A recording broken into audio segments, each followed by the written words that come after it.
Eu sou Simone Seghezi, do Seghezi Previdência, uma empresa do Grupo Seghezi. Agora nós vamos falar de superendividamento. Estou aqui com o Danilo. É um tema super importante para aposentados e funcionários públicos na ativa, inclusive, também, né? O caso do superendividamento, ele tem relação direta com o assédio das instituições financeiras em geral a esse profissional que tem uma expectativa de um recebimento a longo prazo. Então, o servidor público, por exemplo, ele tem expectativa de recebimento a longo prazo, porque é difícil exoneração e demissão, então, mais ainda. E o aposentado, porque também tem uma regularidade de entrada. É importante demais a gente falar disso, porque nós temos vários casos lá no escritório de pessoas que estão com o benefício tão comprometido que quando entra o salário, o pagamento do mês na conta, 90% do valor já foi retido. Já foi descontado. A título de consignado, etc. Exatamente. A pessoa recebe uma quantidade um valor de aposentadoria e tem tantos empréstimos consignados associados a esse rendimento que quando ela vai receber no mês, ela vê R$300 na conta e fala, ué, o que está acontecendo? Né? Muitas vezes não sabe, não fez a contratação desses empréstimos. Ou fez, mas não podia ter feito. Né? Porque as instituições financeiras elas têm um limite até onde você pode consignar valores nos rendimentos, tanto do funcionário da ativa quanto do aposentado. Sim. Não tão recente assim, surgiu a lei do superendividamento justamente para proteger essa pessoa que meio que de boa fé contraiu algum tipo de empréstimo. Então, na maioria das vezes, a pessoa até sabe, não estamos nem falando de fraude ainda, vamos falar de fraude, mas na maioria das vezes, a pessoa até sabe que ela contraiu esses empréstimos, mas contraiu por quê? Porque foi assediada excessivamente, foi, às vezes... clareza, né? Exatamente, faltou informação suficiente sobre a forma de pagamento, como aquilo seria oneroso para aquela pessoa, né? E outras vezes, ela nem pediu. Exatamente. Ela não solicitou o empréstimo. O dinheiro cai na conta dela, ela nem percebe que tinha dinheiro. Mas acho que pagaram meu 13º e aquilo atravessa. Só que ao longo do tempo, aquelas parcelas começam a se sobrepor de uma forma que chega num limite impagável, né? Exatamente. A gente tem que pensar que muitas vezes a gente está falando de pessoas muito idosas, por exemplo, né? Que são vulneráveis a esse tipo de... Por quê? Não lidam bem com tecnologia. As próprias instituições não mostram tão bem quais são os termos daquela contratação. Tá muito fácil fazer a contratação, então você clica ali e pronto, conseguiu um empréstimo. Depois, a instituição financeira tem um interesse em fazer esse empréstimo, mesmo que não seja fraude, né? Quer dizer, o dinheiro ficou com o beneficiado, a pessoa que emprestou. Ela gasta o dinheiro, só que se você pegar as parcelas desse empréstimo, você vai ver que a pessoa vai pagar 4 vezes. Sim. Né? Vai pagar 5 vezes esse valor. Mesmo no consignado, que teoricamente deveria ser mais leve em relação a juros, em relação, né? Então, não é nenhuma questão, porque quando a gente pensa assim, o golpe do consignado, a gente pensa em fraude, né? Quer dizer, a pessoa levou lá o velhinho no banco, ou então foi até o banco com o documento e faz o empréstimo, fica com o dinheiro e o velhinho fica com a parcela. Sim. O idoso, o aposentado. Não é necessariamente disso que a gente está falando. Às vezes, o aposentado ficou com o dinheiro, caiu na conta dele, se aproveitou daquele dinheiro, e essa é a defesa das instituições financeiras, inclusive. Né? Pô, como que eu posso estar sendo responsabilizado por ter feito esse empréstimo para ele, se ele pegou o dinheiro? Não foi ele que contratou. Sim. Ele não contratou o empréstimo, por mais que ele tenha ficado com o dinheiro, não foi ele que contratou. E ele não tinha... ciência exata da onerosidade que aquilo ia ter ao longo dos meses. Porque, além de tudo, no caso de alguns clientes lá do escritório, foram mais de um.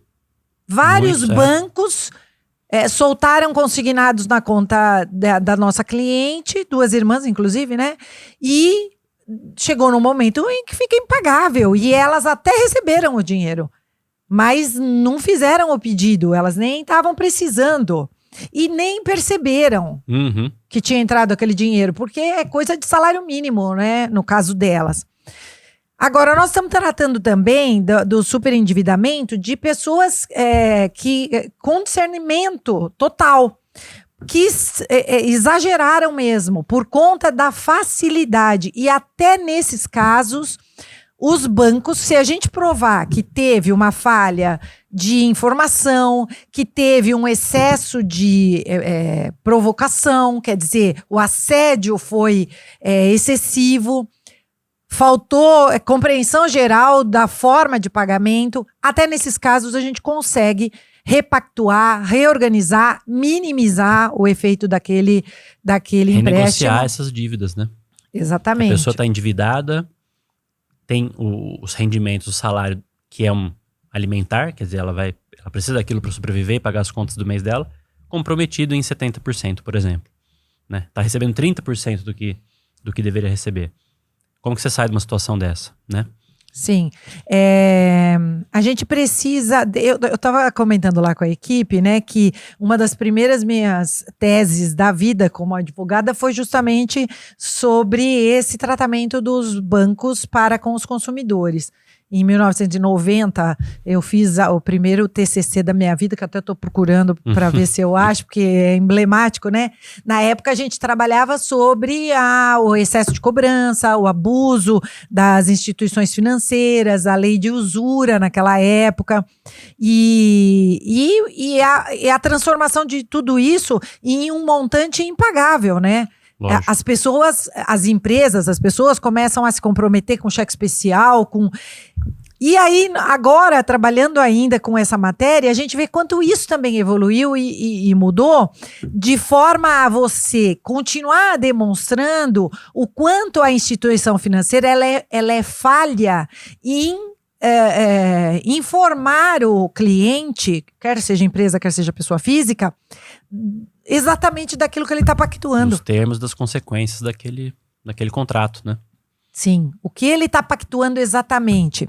E, no caso das instituições financeiras da atualidade, as dívidas, elas vão sendo renovadas. Então, eu estava com um cheque especial estourado, aí fiz uma negociação naquele cheque especial que eu não consegui pagar e fiz outra negociação que eu não consegui pagar. Essa novação, essas novas dívidas adquiridas, elas têm que estar sendo calculadas sobre a primeira oferta que foi feita. Então, a atualização de valores não podem ser sucessivas, umas sobre as outras, né? Então, quando você vai ver, você está assumindo novos compromissos e você não vai conseguir arcar, claro, porque você tem que parar aquilo ali e fazer uma análise de valores para fazer a atualização e o lançamento de juros e multas se houverem, mas baseado na pactação original que você teve. Ou os juros e as correções das segundas e da terceira pactuação entram na base de cálculo da quarta. Né? Exato. E aí você tem um efeito de multiplicação da dívida. Impossível de pagamento, né? Mas eu estava lembrando do caso daquela funcionária pública que, aposentada também, que estava tendo esse giro de novos contratos. Sobrecarregou o cartão de crédito, aí fez um pacto no cartão de crédito, aí daquele cartão de crédito tive que emprestar um dinheiro para pagar o cartão de crédito. E aí, quando chegou lá sei lá, 5 anos depois, ela estava com uma quantidade de débitos na conta dela no momento da entrada do benefício, de dívidas bancárias mesmo, que ela contraiu de verdade, né? E aí ela começou a entrar em depressão por conta disso, começou a adoecer, porque aí, pessoal, junta uma vergonha, claro, junta um pânico, medo de falar com os parentes, né? E não identificam que isso é uma prática abusiva e que pode ser revista na justiça, né? Você pode interromper aquilo ali a qualquer momento. Que inclusive gera danos morais, né? Exatamente. Tem tido decisões concedendo danos morais aos as vítimas dessa prática. Sim, porque quando a gente fala da relação entre banco e os consumidores, a gente está dentro do Código de Defesa do Consumidor.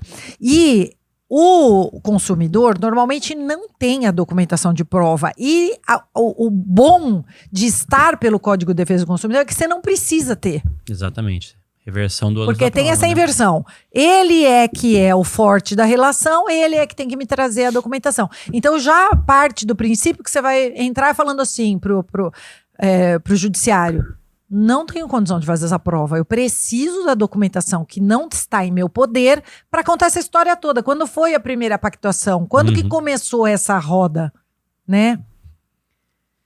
E, por fim, para a gente encerrar essa conversa, eu queria falar da fraude, das fraudes em geral, mas também da fraude do Pix, que atinge muito dos nossos clientes quando a gente está falando de previdência, por conta, acho que, da agilidade que o Pix tem, né? De você não... Ficou muito mais fácil, né? De você não poder meio que desfazer aquilo, de você confiar para onde você está mandando aquele valor e não poder desfazer quando você percebe que foi ludibriado, né?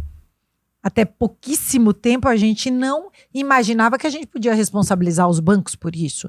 E hoje a gente sabe que os bancos estão devolvendo, pagando danos morais, inclusive, né?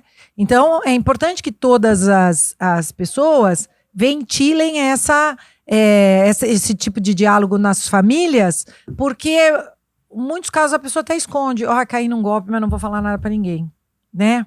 Quando poderia reaver esse dinheiro judicialmente. Principalmente se a gente mostra que houve uma negligência por parte do banco, né? Tanto em relação à segurança, quer dizer, foi feito esse empréstimo, foi feito esse Pix, mas pediu o documento, tem foto do documento dele aqui anexado no processo ou não?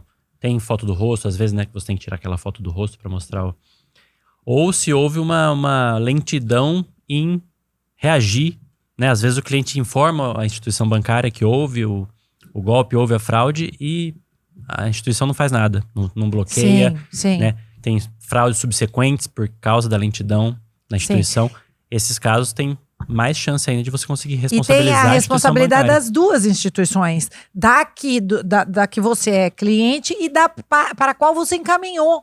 As duas têm responsabilidade sobre esse Pix.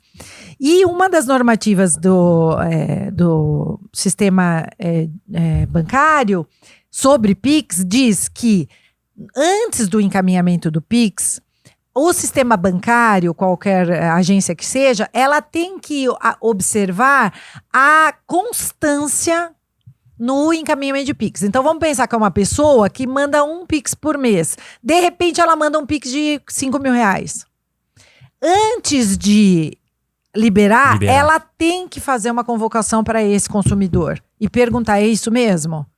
Você está mandando um Pix, entendeu? Porque tem uma periodicidade. É aquela pessoa que toda semana manda R$200 de Pix. Então, entrou um de 200, você não consegue responsabilizar a instituição porque tinha uma constância. Era habitual. Era muito... A análise daquele caso concreto, era muito possível que aquele Pix fosse um Pix real. Então, é importante que a gente divulgue esse tipo de direito, porque tem idosos aposentados que estão perdendo R$50.000, R$30.000 de golpes, fraudes, transferências de numerário, inclusive dentro das agências. O idoso vai com o criminoso para dentro da agência, e tudo isso muitas vezes pode ser ter um ressarcimento. Acham que não tem o que fazer, né? Exatamente. Quando tem saída. Mesmo que você tenha contratado, às vezes ainda tem saída para a gente renegociar, repactuar. Exatamente. Esse foi o tema de hoje. Se você ficou com alguma dúvida, pode mandar para a gente que a gente vai respondendo na medida do possível.